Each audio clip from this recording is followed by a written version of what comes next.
बिस्मिल्लाहिर्रहमानिर्रहीम। ये वीडियो के जरिए हम किसी का दिल या किसी के धर्म को तकलीफ पहुंचाना नहीं चाहते। हम तो बस इतनी कोशिश करते हैं कि हर इंसान को हकीकत का पता चले। ये वीडियो सुनने के बाद आप खुद ही फैसला कीजिए सही या गलत। Please like, comment and subscribe. ये मुकदमे का टाइटल क्या है? सहाबी वर्सेस बिनते रसूल। ऐसा ही है, एक तरफ सहाबी है, एक तरफ नबी की बेटी है, और मामला है एक प्रॉपर्टी का, एक जागीर का। मैं अवेयरनेस पैदा कर रहा हूं ताकि ये दिन है इन बच्चों को जो सोशल मीडिया पे बैठते हैं, मुखालिफ गाली दे तो ये आगे से इल्मी जवाब दे। मैं बाबा जी पहला जुमला कहने लगा और इसमें केस पे इतना बेहतरीन और जामे नुक्ता देने लगा कि मेरा ख्याल है कि पहली दलील के बाद इस केस का दरवाजा बंद हो जाएगा। हमेशा अच्छे वकील की यह निशानी होती है कि वो दुराने जिरा दुराने बहस एक ही बात ऐसी करे कि उसे ज्यादा देर बोलना ही ना पड़े। मतवज्जे आप हैं तो फिर मैं जुमला मेरे लिए कोई हुक्म तो नहीं है जी सरकार। अच्छा, मौला पाक सेहत अता फरमाए, जिक्र के सदके से, बीबी के हक के सदके से, शहजादी आज की रात उन्हें शिफा अता फरमाए। मतवज्जे इस बात की जाना। ले जी पहला जुमला कहने लगा हूं। अभी तक एक बहस चल रही है जी, आज तक ये बहस चल रही है। वो बहस क्या है? शिया कहते हैं कि रसूल की बेटी का हक बनता था और सहाबी ने नहीं दिया। सुन्नी भाई कहते हैं कि नबियों की विरासत नहीं होती। शिया भी विरासत पे खड़े हैं, सुन्नी भी विरासत पे खड़े हैं। पहली दलील दे के केस खत्म करने लगा। मैं मर जाऊं, मेरे मरने के बाद मेरी विरासत मेरी औलाद में तकसीम होगी। अगर मैं जिंदगी में अपनी औलाद में से किसी एक को लिख के दूं तो वो विरासत नहीं, वो मलकियत होगी। झगड़ा विरासत का नहीं, मलकियत का है। जो इल्म दोस्त बैठे, मेरा ख्याल है कि इसके बाद अब दलील की जरूरत नहीं पड़ेगी। मौला हुसैन इज्जत अता फरमाए, झगड़ा विरासत का नहीं, बात तो मलकियत की है। साहब आप दलीलें कहां से लेके आ रहे हैं? आप विरासत के हक में दलाइल ढूंढ रहे हैं। विरासत तो तब होती अगर नबी जिंदगी में ना लिख के दे के जाते। नबी तो लिख के दे गए। जब नबी ने जिंदगी में लिख के दे दिया तो इसका मतलब है कि जागीर हो गई सैयदा की मलकियत। अब मैं जुमला पहला बदलने लगा हूं। बीबी दरबार में विरासत लेने नहीं आई थी, अपनी मलकियत लेने के लिए आई।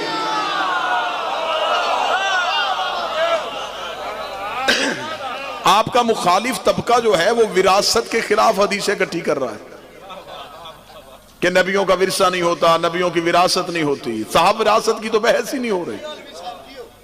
विरासत तो तब होती अगर नबी किसी को भी ना दे के जाते। नबी ने तो जिंदगी में ज़हरा के नाम लिख दी थी। तो इसका मतलब है कि हाकम ने नबी की विरासत में कब्जा नहीं किया, सैयदा की मलकियत में कब्जा किया।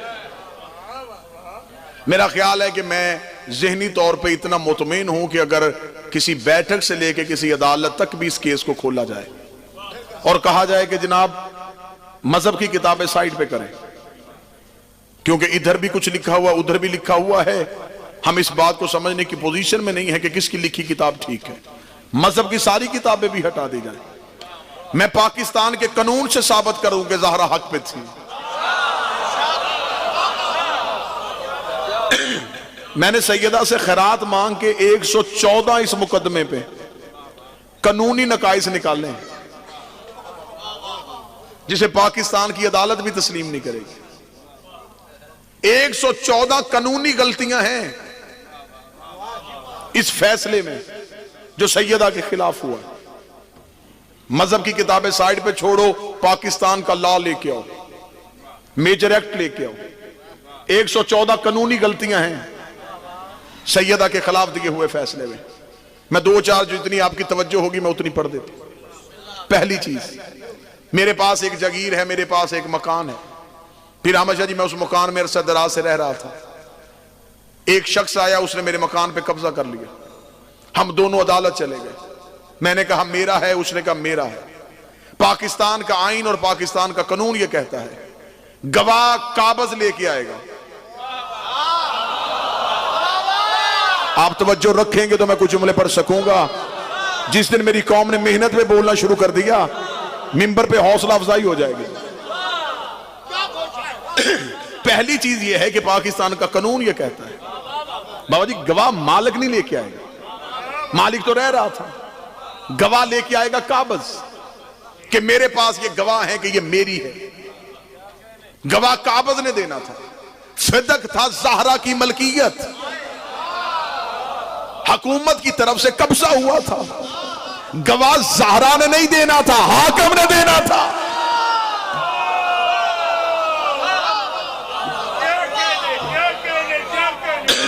गवाह हुकूमत की तरफ से आना था, गवाह ज़हरा की तरफ से नहीं आना था। दूसरी चीज, पाकिस्तान का कानून हमें इस बात की इजाजत देता है जिसके खिलाफ मुकदमा हो वो केस का जज नहीं होता।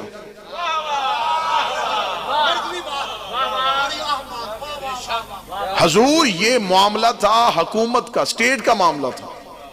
आज मुझे पाकिस्तान की हुकूमत से कोई किसी किस्म का कोई मुतालबा करना है, कोई गिला कोई शिकवा है, हुकूमत ने मेरी कोई जगह जब्त कर ली है, तो मैं काजी के पास जाऊंगा। मैं ये नहीं कहूंगा कि मैं प्राइम मिनिस्टर को प्राइम मिनिस्टर के खिलाफ एप्लीकेशन दे दूं।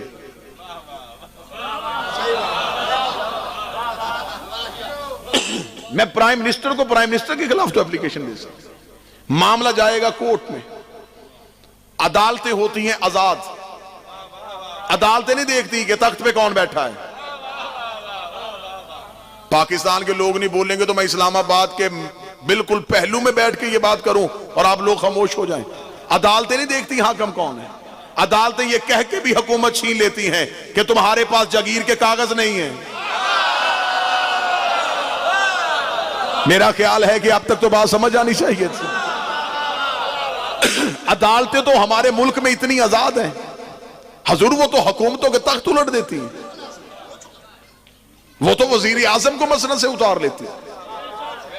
और उसके खिलाफ सिर्फ एक चार्जशीट थी कि इसकी पाकिस्तान में भी नहीं, इसकी लंदन में एक प्रॉपर्टी है, उसकी मलकियत इसके पास नहीं। उन्होंने कहा कागज दिखा दो, हुकूमत करो। उन्होंने कागज ना दिखाए, उन्होंने तख्त से उतार दिया। इसका मतलब हाकिम के पास जागीर के दस्तखत वाली कागज ना हो तो हुकूमत से उतार दिया जाता है। हमें सिर्फ इतना बताओ, मोहम्मद ने फतह की जागीर ज़हरा को दस्तखत करके दी थी या हाकिम को दी थी?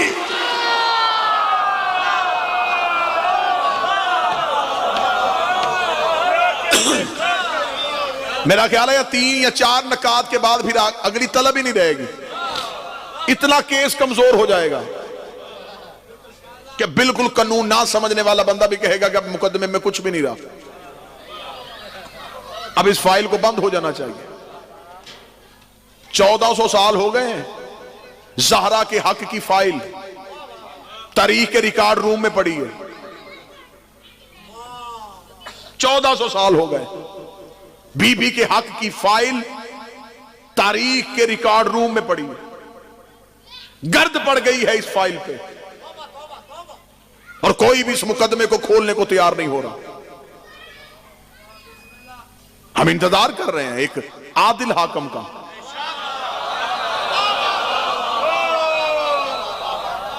इतनी जिंदगी हमें मालिक दे दे कि हमें उस आदिल का दौर मिल जाए, हम अपनी आंखों से उस आदिल की अदालत में इस मुकदमे का होता हुआ फैसला देखें। साहिब ये मुकदमा था हुकूमत के खिलाफ, ये केस हाकिम सुन ही नहीं सकता था, वो मजाज ही नहीं था। ये केस जाना था काजी के पास। उस दौर में भी काजी का निजाम मौजूद था, फैसले काजी के पास होते थे। बीबी तो सिर्फ इतना पूछने के लिए आई थी कि मेरी जागीर पे कब्जा क्यों किया। बीबी फैसला तो करवानी नहीं आई थी, बीबी तो शिकायत लेके आई थी। और बीबी ने शिकायत की और वहीं पे फैसला कर दिया गया। ये तारीख इंसानियत का, अपनी नौइयत का पहला केस था कि जिसके खिलाफ मुकदमा था वही जज था। मतलब आप कानूनी नकाइस में आपके सामने पढ़ रहा हूं उस मुकदमे जिसके खिलाफ मुकदमा था वो जज था। तीसरा नक्स कि जब सैयदा दरबार में गई और बीबी ने जाके अपने हक के लिए केस दायर किया है, तो हाकम ने नबी की बेटी से, आज मैं इस आइन के मुताबिक बीबी का मुकदमा पढ़ रहा हूं, इस कानून के मुताबिक मुकदमा पढ़ रहा हूं।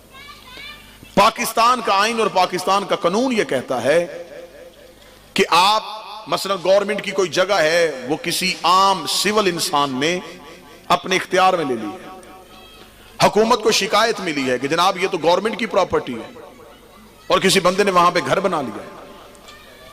आज का पाकिस्तान का कानून कहता है कि पहले वो मामला अदालत में आएगा, अदालत देगी हुकूमत के हक में फैसला, फिर हुकूमत कब्जा करेगी। फैसला पहले होता है, कब्जा बाद में होता है। यहां सरासर नाइंसाफी हुई, कब्जा पहले हुआ। आप मौजूद समझ रहे हैं? कब्जा पहले किया गया। मौजूद पसंद है तो बात आगे चले जी, वरना नारों वाली तकरीर भी मुझे याद, रुख तब्दील किया जा सकता है। यहां पे कब्जा पहले किया गया और फैसला बाद में किया गया। अगला नुक्स सुनो। यह फैसला जब गया है तो सामने जो दरबार में जिस बीबी ने शिकायत की है वो आम खातून नहीं है, वो कुरान के एतबार से युताहिरकुम ततहीरा की मसलत में बैठे। हाय हाय हाय हाय हाय।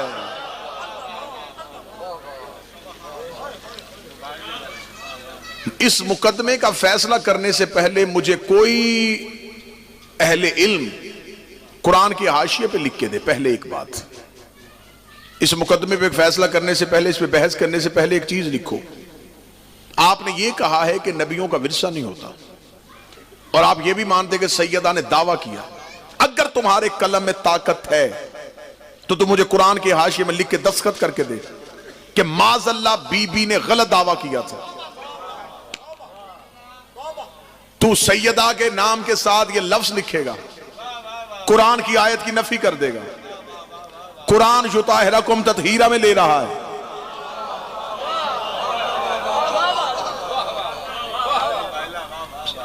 सामने कोई आम मस्तूर तो खड़ी नहीं है, सामने तो बिन्ते रसूल है।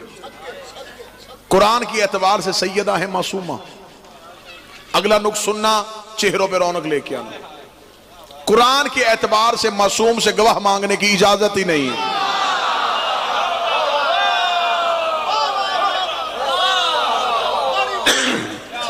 कुरान मिंबर पे ले आओ। कुरान कहता है जो शरीयत के कानून है उनमें यह है आप मासूम से गवाह नहीं मांग सकते।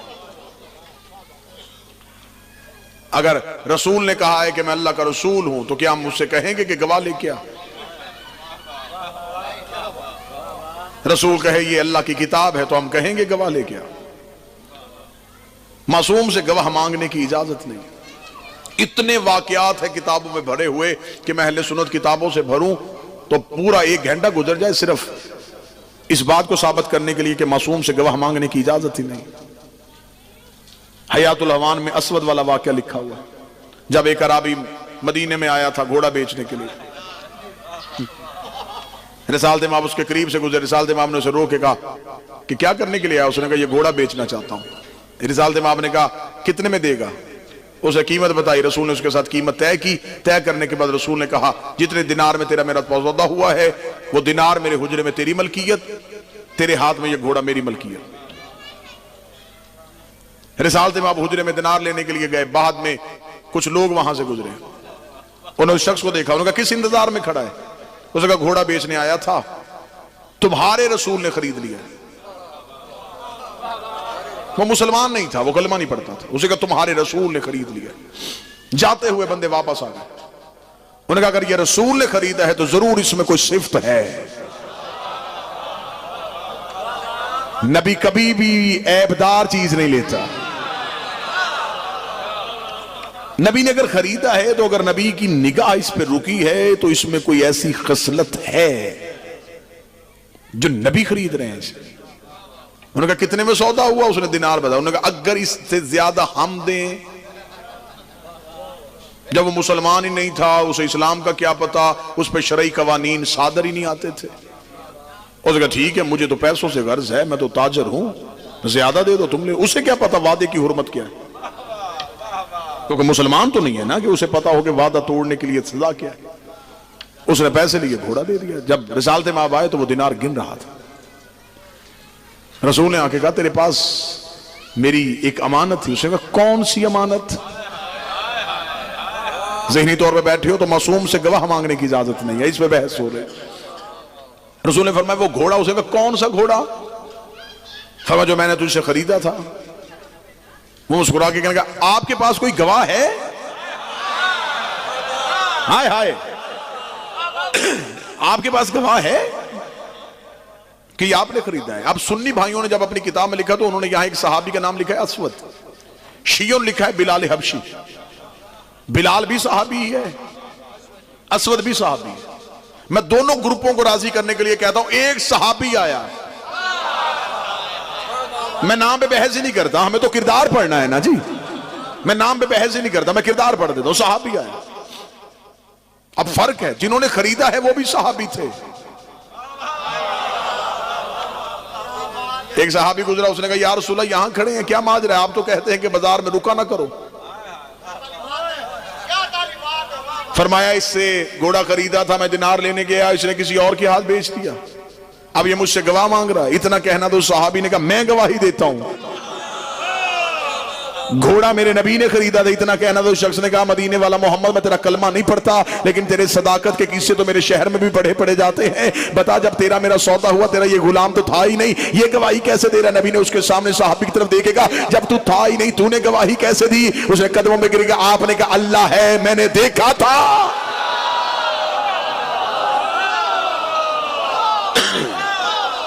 आपने कहा अल्लाह है मैंने देखा।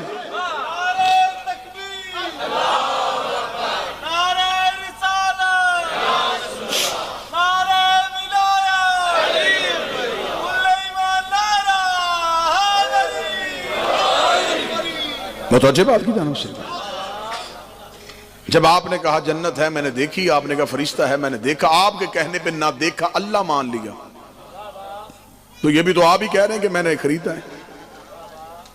शरीयत कहती है कि मासूम से गवाह मांगने की इजाजत नहीं है। गवाह मांगा जाता है जब बात में नक्स हो। मेरी बात में नक्स था, मैं गवाही को ला के अपनी बात के नक्स को पूरा करूं। गवाही होती है यकीन की मंजिल के लिए। अगर आप मासूम पे यकीन नहीं करेंगे तो इसका मतलब उसे तस्लीम नहीं कर रहे। तस्लीम नहीं कर रहे तो इसका मतलब है कि आप इस्लाम के दायरे में नहीं है। कौम मरियम ने मरियम से गवाह मांगा था और गवाह भी नहीं मांगा था, उन्होंने तो सिर्फ एतराज किया था, सिर्फ एतराज था। उन्होंने ये नहीं कहा था कोई गवाह लेके, उसने सिर्फ कहा ये बच्चा कहां से आया। ईसा बोल पड़े। ईसा ने कहा इन्नी अब्दुल्ला आतान किताब वजल नबी, अल्लाह का अब्द हूं, किताब लेके आया हूं, नबी बन के आया। कौम चली गई, कौम से कह गए ईसा से तो पूछ कि कौन गवाही देगा कि तू नबी है। उन्होंने कहा तुम्हें नहीं पता ये मासूम है और ये गोद में बोल रहा है, और जब मासूम बोल दे तो फिर मासूम से गवाही नहीं मांगी जाती। मासूम से गवाह मांगने की इजाजत कानून के एतबार से नहीं थी, सैयदा से क्यों मांगेगा? अगली बात क्या कहने बीबी तेरे मुकदमा लड़ने के भी सदके, सैयदा तूने गवाहियां भी फिर इतनी अच्छी ला के दी। बीबी ने पहला गवाह अली को पेश किया, हाकम ने गवाही को झुटला दिया। मुकदमा तारीख में लिखा गया कि अली की गवाही को झुटलाया गया। मेरे पास मुझे किसी मुकदमे में गवाह चाहिए, मैं एक गवाह पेश करता हूं, अदालत मुझे कहती है इसकी गवाही मंजूर नहीं है, तो मेरे पास कई और गवाह होंगे। मैं किसी और से कहूंगा कि शादी मुझे कोई और बंदा ढूंढ के दे जो मेरी गवाही दे। सैयदा तेरे पास तो सिर्फ अली तो नहीं था, आप बाहर से सलमान को बुला लेती। आपके पास अबू जर जैसा सच्चा था जिसके बारे में नबी की हदीस है कि इससे ज्यादा सच्चा जमीन ने उठाया नहीं और आसमान ने साया नहीं किया। बीबी आपने इतने मोहतरम गवाहों के होते हुए अली की गवाही वापस ले ली और गवाह क्यों नहीं बदला? बीबी ने कहा मैंने अली की गवाही इसलिए नहीं बदली कि मैं अली को अली लेके नहीं गई थी। इनके सामने नबी ने कहा था अल कुरान मा अली, अली कुरान के साथ है, कुरान अली के साथ है। मैं अली लेके नहीं आई थी, मैं कुरान की गवाही लेके आई थी। हाकम ने अली को नहीं झुटलाया, कुरान को झुटलाया।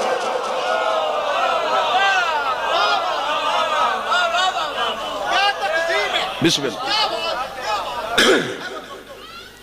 नबी की हदीस है हक अली के साथ, अली हक के साथ है। या तो फिर सुन्नी किताबों में यह हदीस ना हो, अहले सुन्नत किताबों में यह हदीस भरी पड़ी है। हक अली के साथ है, अली हक के साथ। अब हमें यह नहीं देखना कि हक कहां है, हमें यह देखना है अली कहां है।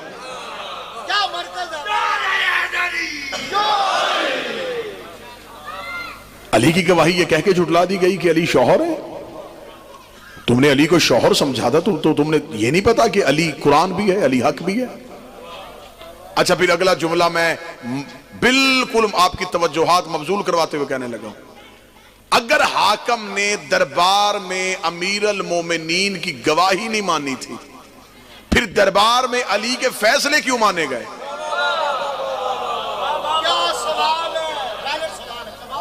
हजारों फैसले ऐसे हैं जो हुकूमतों के दौर में अली ने जवाब दिए, या तो फिर वो फैसले वापस लिए जाए। अगर फैसले कबूल किए गए तो फिर अली की गवाही को कबूल क्यों नहीं किया गया? इसलिए कि वहां हुकूमत बच रही थी, यहां हुकूमत जा रही थी। इसका मतलब फैसले शरीयत को देख के नहीं किए गए, हुकूमत को देख के। मुझे यहां पे जुमला याद आ गया, मुबल्लिग आजम क़िबला मौलाना इस्माइल आला मकाम हो, ये वहद मनाजर शिया कौम में कैसा अल्लाह ने पैदा किया था और सैयदा ने अता किया, जिसने सारी जिंदगी पढ़ा ही बीबी का हक था। मुबल्लिग आजम बुजुर्ग चेहरों में तस्वीर है, नौजवानों तक ये आ गई नहीं, तो इसलिए हम ये बातें मिंबर से करते हैं ताकि ये शख्सियतें हमारे जहनों में हमेशा जिंदा रहें। मुबल्लिग आजम मौलाना इस्माइल ने जब शिया हुए थे, इन्होंने कहा था कि मैंने बीबी से खैरात मांगी है, बीबी मुझे दुनिया ना दे, दौलत ना दे, करम मुझ पे इतना कर के तेरा दुश्मन सवाल खत्म करे, मेरी जुबान पे जवाब शुरू। बादशाह हुसैन की इज्जत कसम लोगों ने समझा कि शायद मौलाना इस्माइल मौलवी था, अपने दौर का फकीर था। मेरे शहर को यह एजाज आज भी हासिल है कि मेरी धरती पे वो मर्द कलंदर सो रहा। आज भी मुबल्लिग आज़म मौलाना इस्माइल, आप जाएं फैसलाबाद के जनरल बस स्टैंड, उसके अकब में एक दरबार है, बाबा नूर शाह वली सरकार, उसके करीब एक फकीर सैयद सोया धुबशा।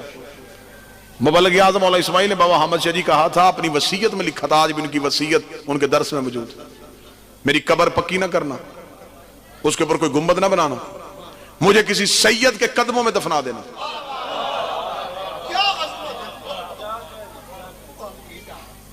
आज भी धुबशा एक फकीर है, उसके कदमों में मौलाना इस्माइल की कच्ची कब्र, सारी जिंदगी बीबी का हक पढ़ता। मुबल्लिग आज़म मुनाजरा करने के लिए, मुनाजरे का मौजू जनाजा रसूल हक के बतूल। उस दौर में मुनाजरों पर पाबंदी नहीं थे, बंदे कम ज़र्फ नहीं थे, आला ज़र्फ थे, हकीकत पसंद लोग थे, जुर्रत करके हकायक सुन लिया करते थे। मुनाजरे होते थे, लोग बैठ जाते थे, फैसले होते थे। इधर लग गया टेबल, उधर मौलवी इस्माइल बैठ गए, उधर सामने टेबल लग गया, उधर मुखालिफ फरीक बैठ गया। एक माइक मौलाना इस्माइल के आगे, एक उधर, इधर भी किताबें। मैं कौम के बच्चों के सामने की तस्वीर इसलिए बना रहा हूं, इन्होंने मुनाजरे होते देखे नहीं। थोड़ी सी मैं ये करूं, जरा माहौल पैदा करूं ताकि पता चले कि मुनाजरे होते कैसे थे। इधर भी किताबें, उधर भी किताबें, और बड़ी इज्जत के साथ बातें हो रही, और आगे शिया सुन्नी इकट्ठे बैठे। इधर मौलाना इस्माइल बैठे हैं, उधर मौलवी बदल बदल के आ रहे हैं।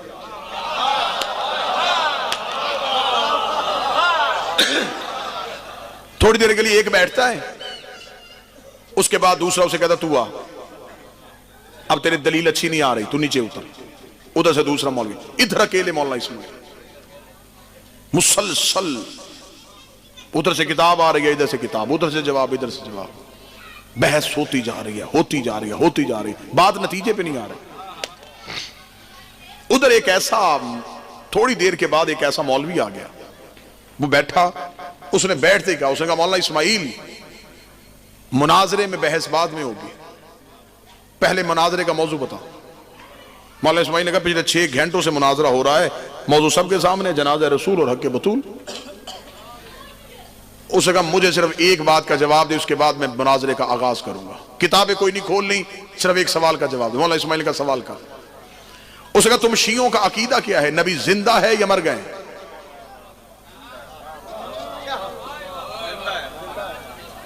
मौलाना इस्माइल ने फौरन कहा हमारा अकीदा नबी जिंदा है। उसने कहा सिर्फ अपने तरफ से ना कहे, तुम माइक पे कह के नबी जिंदा है, जहां जहां मजमे में शिया बैठा है वो हाथ खड़ा करके बताए कि नबी जिंदा है। मौलाना इस्माइल ने माइक में कहा, जितने शिया बैठे थे उन्होंने हाथ खड़े कर लिए। उसने कहा जितने मेरे सुन्नी भाई बैठे हो ये बताओ नबी जिंदा है? सब ने कहा जिंदा है। उसने कहा मौलाना इस्माइल किताबें बंद कर, मनाजरा बहुत गलत टॉपिक पे हो रहा है, ये मनाजरे का मौजू बनता ही नहीं। अगर नबी जिंदा है तो जिंदा का विरसा भी नहीं होता और जिंदा का जनाजा भी नहीं होता। किस मौजू पे बहस कर रहा है? एक तरफ तू कहता जिंदा है, दूसरी तरफ तू बहस कर रहा है कि जनाजा क्यों हुआ। उधर तू कह रहा है कि जिंदा है, इधर कह रहा है कि विरासत तकसीम। बंद कर किताबें। इतना जवाब कहना था कि उधर से जो मौलवी कह रहे उन्होंने नारे लगा दिए। जितने शिया बैठे थे बिल्कुल ऐसे ही खामोश हो गए।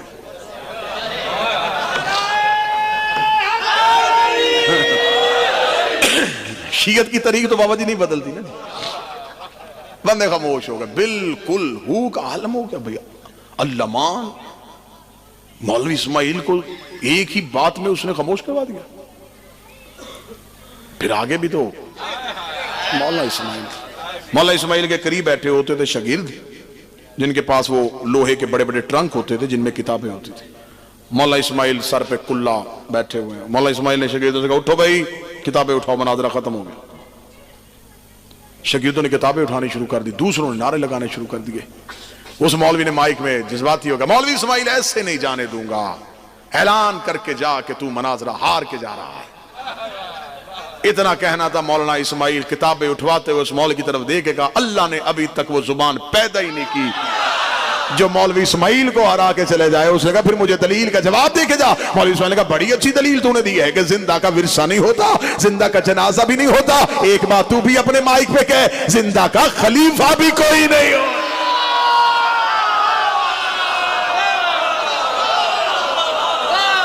खिलाफते तू वापस ले, विरासतें मैं वापस ले।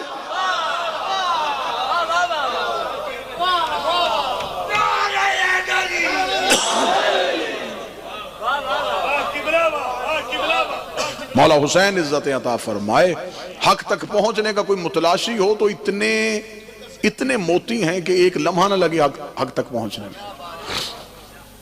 बीबी ने गवाह पेश किया, वो कुरान था। बीबी ने दूसरे गवाह हसन हुसैन पेश किए, वो बन्नसे कुरान रसूल के बेटे थे। चौथी गवाह बीबी की बड़ी अच्छी थी। बीबी ने चौथी गवाही उम्मे ऐमन की दिलवाई थी। उम्मे ऐमन रसूल की कनीज नहीं थी, जनाब अब्दुल्ला की कनीज थी। जनाब अब्दुल्ला रसूल को दे के गए थे, रसूल ज़हरा को दे के चले गए। बीबी उम्मे ऐमन को इसलिए लेके आई थी, बीबी को खबर थी कि हाकम ने एक हदीस पेश करनी है जिस हदीस का कोई सिरा नहीं और कोई वजूद नहीं है। हाकम ने कहना है कि नबी ना वारस बनते हैं ना बनाते हैं। बीबी ने कहा ये सामने खड़ी है उम्मे ऐमन, तेरी हदीस को रद्द करने के लिए अकेली काफी। अगर नबी वारस बनते नहीं तो अब्दुल्ला की कनीज के वारस मोहम्मद कैसे बने? अगर नबी वारस बनाते नहीं तो नबी ने अपनी कनीज मुझे क्यों दी? सैयदा ने पहला केस किया और यहां तक अभी तक इस बात पे बहस हो रही है कि ज़हरा दरबार में गई थी बीबी ने मैं आज आपके सामने बात खोलूं, बीबी ने एक केस नहीं, एक वक्त में 2 मुकदमे लड़े। पहला केस बीबी का निसाब शहादत नामुकम्मल होने की वजह से खारिज कर दिया गया।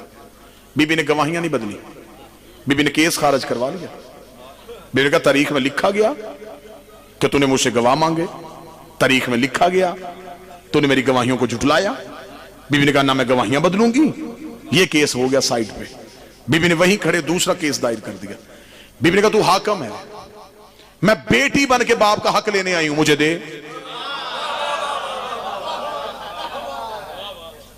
कुरान जब कहता है कि बेटी बाप की विरासत में हिस्सेदार होती, हाकम फिर खामोश हुआ। हाकम ने कहा यह फैसला वही है जो पहले केस में हुआ। बीबी ने दूसरी फाइल हटाई। बीबी ने वहीं खड़े तीसरा केस कर दिया। आय हाय, तीसरा केस सुनना शायद आपने पहली बार सुना हो, लेकिन आपके चेहरों की चमक बता देगी कहां कहां तक बात पहुंची। बीबी ने वहीं खड़े तीसरा केस किया। बीबी ने कहा खदीजा की बेटी आई है, खदीजा का हक वापस कर। आय हाय हाय हाय,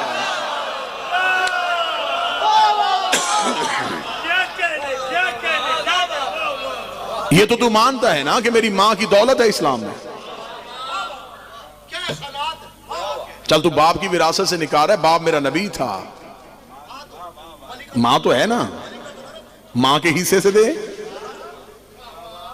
तू हाकिम इस्लाम जो बन गया, तू मुमलकत इस्लामिया का हाकिम बना है। मेरी मां की दौलत है इस्लाम के पास। अगर तू मुमलकत इस्लामिया का हाकिम है तो मैं खदीजा की बेटी अपनी मां की दी हुई इस्लाम को दौलत उसका हिसाब लेने आई। हाकिम खामोश हो गया। नबी की बेटी दरबार से गई तो जंग जीत के गई। कुरान ने फैसला किया था कि बेटी को उसका हक देना है, हाकिम ने नहीं दिया। इतना बड़ा जुमला है, इतना बड़ा जुमला है कि मैं कहूं कि मेरी पूरी तकरीर एक तराजू के पलड़े में रखो, एक जुमला इधर रखो, यह जुमला पूरी तकरीर में वजनी हो जाएगा। बीबी जो दरबार में आई थी, यह मसला विरासत का नहीं था, अल्लाह की अदालत का था। हाकिम ने विरासत पे शक नहीं किया, अल्लाह की अदालत में शक किया। जब अल्लाह ने बेटी को हक दिया था तो हाकिम ने छीन कैसे लिया? जिंदगी में हर चीज भूल जाना, कभी बीबी का हक ना भूलना। मिन्नत करके जा रहा हूं अपनी कौम के सामने, जब तक जिंदा हूं ये हक पढ़ूंगा। किसी भी जगह पे मारा गया, जुर्म मेरा सिर्फ यही है। मैं आज इतने लोगों के सामने माइक पे कैमरे में कह रहा हूं, एक ही जुर्म है मेरा, हक के ज़हरा पढ़ना। और मेरे लिए ये सबसे बड़ी मौत होगी कि मैं बीबी का हक पढ़ता हुआ मारा जाऊं। मिन्नत करके जाऊंगा अपनी कौम के बच्चों बच्चों तक, अपनी नस्लों के कानों में अभी से कहना शुरू कर दो, बेटा हालात मुश्किल आ रहे हैं, ज़हरा को ना छोड़ना, नबी की बेटी को तन्हा ना करना। एक लम्हे के लिए किसी दोस्त के साथ बैठे हुए तेरी जुबान से एक जुमला निकले, ठीक है यार ये मुकदमा है तो सही, हम इस पे बहस नहीं करते, जो हुआ ठीक हो गया, मुजरम बन जाएगा तू ज़हरा। रोएगा पर्दे में तेरा इमाम। मासूम फरमाते अगर तुम चाहते हो कि तुम्हारी कब्र की पहली रात मेरा दादा अली तुम्हारा शुक्रिया अदा करने आए, ये नहीं कहा कि मिलने आए, शुक्रिया अदा करने आए। मौला फरमाते मेरी दादी के हक पे पर्दा ना डालना। लोगों को खुल के बताया करो, बिस्मिल्लाह शाही तशरीफ, लोगों को खुल के बताया करो कि रसूल की बेटी दरबार गई थी। सुन्नी भाई बैठे हैं, यकीनन बैठे हैं, मेरे लिए काबिल एहतराम अहले सुन्नत भी मुसलमान है, कलमा वो भी नबी का पढ़ता। मैं अपने अहले सुन्नत भाइयों से कहूंगा अभी मजलिस खत्म होगी, जितनी देर घर तक जाते रहना रास्ते में मेरी बात सोचते जाना। मगरब की नमाज पढ़ के जिस मौलाना के पीछे नमाज पढ़े उसको तन्हाई में लेके बैठ जाना, उसे ना बताना कि तू मजलिस में गया था, उसे कहना मौलाना मैं कलमा पढ़ता हूं नबी का, एक शरीयत की बात पूछने आया हूं। वो कहेगा बता, उसे कहना मुझे सिर्फ इतना बता, नबी के बाद नबी की बेटी कितने दिन जिंदा रही? ये सवाल जरूर कर। वो फौरन आपको कहेगा 3 तरह की रवायतें हैं, कोई कहती है 60 दिन, कोई कहती है 75 दिन, कोई कहती है 90 दिन। जब वो बता दे तो उसके सामने हाथ बांध के कहना मौलाना मरना मैंने है, कब्र अपनी में जाना है, मुझे सिर्फ एक सवाल का जवाब दे, मोहम्मद की बेटी दुनिया में किस सदमे से गई थी। तबई मौत थी, बीमार थी रसूल की बेटी, बाबे के जाने के बाद उदास हो गई थी। इतनी जल्दी क्यों चली गई? वो फौरन तुझ पे सवाल करेगा कि तू कभी किसी शिया मजलिस में तो नहीं गया, तेरा कोई दोस्त शिया तो नहीं है। ये ऐसी बातें, ऐसे झूठे प्रोपेगेंडे शिया ही करते हैं, इनकी बातों में ना आया करो। वो तुझे ये बात कह के मुतमिन करने की कोशिश करेगा, मैं तेरे इत्मीनान के बुत को तोड़ने के लिए कि तू वहां से मुतमिन हो के ना आए, मैं तुम्हारे सामने मिंबर पे हूं, मैं तुम्हारे सामने हाजिर हूं, अभी मजलिस में आने से पहले वजू करके आया हूं, शिया कौम का सबसे छोटा जाकर हूं, मेहमान हूं तुम्हारा। मुझे शिया ना समझ, मुझे मुसलमान समझ, मुझे मुसाफिर समझ। मुसाफिर ना जानने वाला अजनबी पंचायत में खड़ा होकर कसम दे दे, बाबा जी बंदे कहते बस इसने दे दी अब मान लो, झूठी दी है ये जाने तो अल्लाह जाने। मेरा सुन्नी भाई सिर्फ तेरे इत्मीनान के लिए कहने लगा हूं, मैं तुम्हारे सामने खड़ा हूं, मुझे अल्लाह की रबूबियत की कसम, मुझे नबी की रिसालत की कसम, मुझे अली की विलायत की कसम, मुझे बतूल की सदाकत की कसम, मुझे हसन के कफन की कसम, मुझे हुसैन की 13 ज़रबों की कसम।